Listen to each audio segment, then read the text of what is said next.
Hey guys, so today I'm going to show you guys a simple but effective way to reheat leftover rice from the fridge using a pan.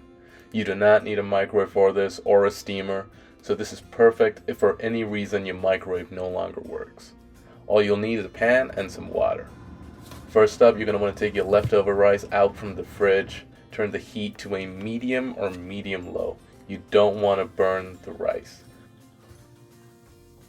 Now we're going to put the pan on the stove on its medium to medium low heat, and we're going to add a couple tablespoons of water, and then we're just going to put a lid on it so that we can create an environment for steam.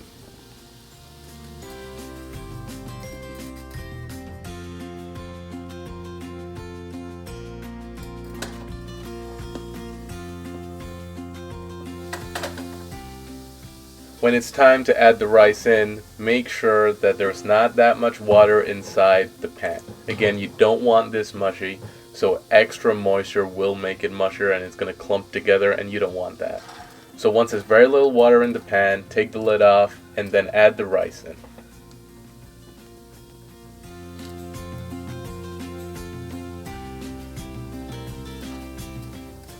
Be gentle as you're mixing the rice around. Again, you don't want this to end up being mushy, and that's going to happen if you aggressively mix it.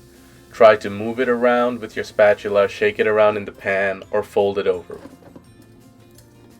I added a couple tablespoons of water into the rice because I noticed it was drying out. You can do the same thing. Next, turn the heat off, push the rice to one side, add some water in, and then put the lid back on. This is just going to be the final steam. That's about it. It's just simple rice. Tastes the same as it would coming out of the microwave.